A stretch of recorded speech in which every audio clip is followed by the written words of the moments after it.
大家好，欢迎来到我的频道，我是建真。今天是2022年8月18号星期四。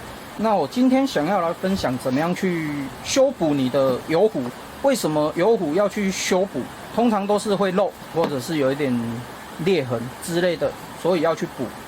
那通常以我自己来说的话，我大部分喜欢去收购一些以前的老机器，所以有时候我们收到比较旧的机器的话，基本上它的油壶或者是油箱之类的，通常都是没有货了。但是我又很喜欢这个机器，那有时候我们除了去改安装的底座之外，有时候如果油壶只是一点点小的破洞或者是裂痕，造成它会有一点点的泄漏，那通常我都会进行修补。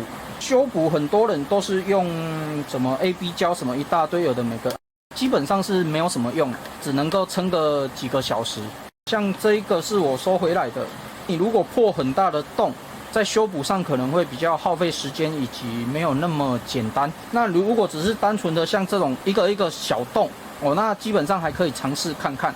那我今天就是要分享怎么样去修补这些破洞或者是裂痕。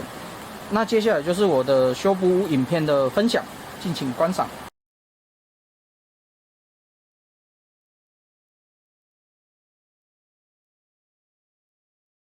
基本上这样子应该就可以了，这样子油壶的每一个孔洞修补就已经完成了。那我们可以伸手进去摸一下，看它有没有突出的很严重。那如果没有，这样子就修补完成了。那你如果看到这边，你已经猜到我是怎么样做修补的，基本上你就可以自己去完成这个修补油壶的工作。如果看不懂的话，可能就是要请你加入我的会员频道。我的会员频道里面会有一个完整的讲解的影片。